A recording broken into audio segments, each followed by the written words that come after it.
নমস্কাৰ বন্ধু বান্ধৱীসকল, স্বাগতম জনাইছো আপোনালোকক আকৌ আমাৰ channel latest jobs and updates. আশা কৰোঁ সকলোৱে ভালে আছে। তেওঁলোক আজিৰ ভিডিঅ'টো আৰম্ভ কৰোঁ। আজিৰ ভিডিঅ'টোত আমি আপোনালোকক ক'ব ওলাইছো ডিচি শোণিতপুৰ ৰিক্ৰুটমেণ্ট 2024ৰ বিষয়ে, য'ত আপোনাৰ 26টা জুনিয়ৰ এছিষ্টেণ্ট আৰু MTS ৰ পোষ্ট দিয়া আছে আৰু পোষ্টটো হৈছে আপোনালোকৰ কমিশনাৰ শোণিতপুৰ ডিষ্ট্ৰিক্টৰ আৰু ইয়াৰ লাষ্ট ডেটটো হ'ল 25 তাৰিখ 4 মাহ 2024 লৈকে। আৰু ইয়াতে ফাৰ্ষ্ট পোষ্টটো হ'ল জুনিয়ৰ এছিষ্টেণ্ট গ্ৰেড 3, য'ত নম্বৰ অফ পোষ্ট আপোনাৰ 13টা দিয়া আছে আৰু স্কেল অফ পে ইয়াতে দিয়া আছে। আপোনালোকে পে বেণ্ড 2 পাব 14,000 পৰা ষ্টাৰ্ট কৰি 70,000, লগতে গ্ৰেড পে পাব 5,600 আৰু এডুকেশ্যনেল কোৱালিফিকেশ্যন ইয়াতে দিয়া আছে। আপোনালোকৰ মিনিমাম বেচেলাৰ ডিগ্ৰী পাছ হ'ব লাগিব যিকোনো ষ্ট্ৰীম লৈ, আৰ্টছ চায়েন্স বা কমাৰ্চত, যিকোনো ৰেকগনাইজ ইউনিভাৰ্চিটিৰ পৰা। আৰু লগতে আপোনালোকৰ কম্পিউটাৰ স্কিলছ জানিব লাগিব, মিনিমাম 6 মান্থৰ ডিপ্ল'মা থাকিব লাগিব কম্পিউটাৰ এপ্লিকেশ্যনৰ। আৰু তাৰপিছত ইয়াতে ছেকেণ্ড পোষ্ট হ'ল মাল্টিটাস্কিং ষ্টাফ গ্ৰেড 4, য'ত আপোনাৰ 13টা পোষ্ট দিয়া আছে আৰু স্কেল অফ পে পাব ইয়াতে পে বেণ্ড 1 আপোনাৰ 12,000 পৰা ষ্টাৰ্ট কৰি 52,000 লৈকে আৰু লগতে গ্ৰেড পে পাব 3,900 কৈ। আৰু এডুকেশ্যনেল কোৱালিফিকেশ্যন ইয়াতে দিয়া আছে। আপোনালোকৰ মিনিমাম 8 পাছ হ'ব লাগিব যিকোনো স্কুলৰ পৰা আৰু এজ লিমিট দিয়া আছে ইয়াতে। আপোনালোকৰ মিনিমাম 18 ইয়াৰ্ছৰ পৰা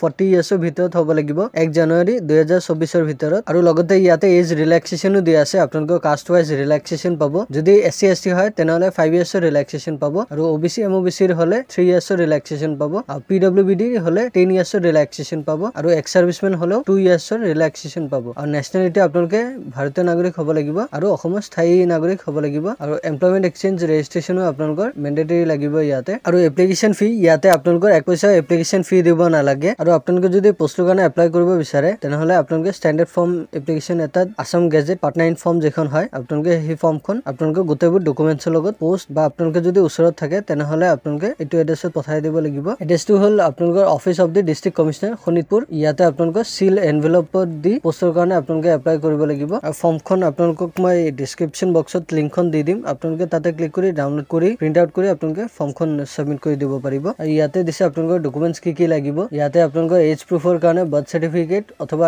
HSLC এডমিট কাৰ্ড লাগিব অথবা প্ৰুফ অফ এডুকেশ্যন কোৱালিফিকেশ্যন, আপোনাৰ হাইষ্ট কোৱালিফিকেশ্যন যিটো সেইখনৰ চাৰ্টিফিকেট লাগিব আৰু আপোনালোকৰ HSLCৰ পৰা গোটেইবোৰ মাৰ্কশ্বিট লাগিব যদি আপোনালোকে গ্ৰেড 3ৰ কাৰণে এপ্লাই কৰে। আৰু লগতে আপোনালোকৰ কাষ্ট চাৰ্টিফিকেট আৰু এমপ্লয়মেণ্ট এক্সচেঞ্জ লাগিব আৰু 2টা পাছপোৰ্ট চাইজ ফটোগ্ৰাফ আৰু আপোনালোকৰ PRC অথবা ভোটাৰ ID কাৰ্ড। আৰু আপোনালোকৰ যদি গ্ৰেড 3 কাৰণে এপ্লাই কৰে তেনেহ'লে কম্পিউটাৰ ডিপ্ল'মা থাকিব লাগিব। আৰু ইয়াৰ ষ্টাৰ্টিং ডেটটো হ'ল 15 মাৰ্চৰ পৰা ষ্টাৰ্ট হৈছে আৰু ইয়াৰ লাষ্ট ডেটটো হ'ল 25 এপ্ৰিল আপ টু গধূলা 5টা লৈকে। চ' আপোনালোকে যদি অৰ্হতা মিলে, আপোনালোকে যদি পোষ্টৰ কাৰণে এপ্লাই কৰিব বিচাৰে তেনেহ'লে আপোনালোকে সোনকালে এপ্লাইটো কৰি দিব পাৰে। ডিছক্ৰিপশ্যন বক্সৰ পৰা আপোনালোকে ফৰ্মখন ডাউনলোড কৰি এপ্লাইটো কৰি দিব। চ' বন্ধুসকল, আশা কৰিলোঁ আপোনালোকে ভিডিঅ'টো হেল্পফুল পাইছে। যদি পাইছে তেনেহ'লে লাইক এটা কৰি দিব আৰু আপোনালোকে যদি ফৰ্মখন কিবা বুজাত অসুবিধা হৈছে তেনেহ'লে আপোনালোকে আমাক কমেণ্ট কৰিও জনাব পাৰে, আমি আপোনাক হেল্প কৰিবলৈ চেষ্টা কৰিম। আৰু চেনেলটোত যদি আপোনালোকে প্ৰথমবাৰ আহিছে তেনেহ'লে প্লিজ চেনেলটো ছাবস্ক্ৰাইব কৰি দিব আৰু আপোনালোকৰ বন্ধু বান্ধৱীৰ হাতৰ লগতো শ্বেয়াৰ কৰি দিব। তো বন্ধুসকল, আজিৰ কাৰণে ইয়াতে সামৰিলোঁ। ধন্যবাদ।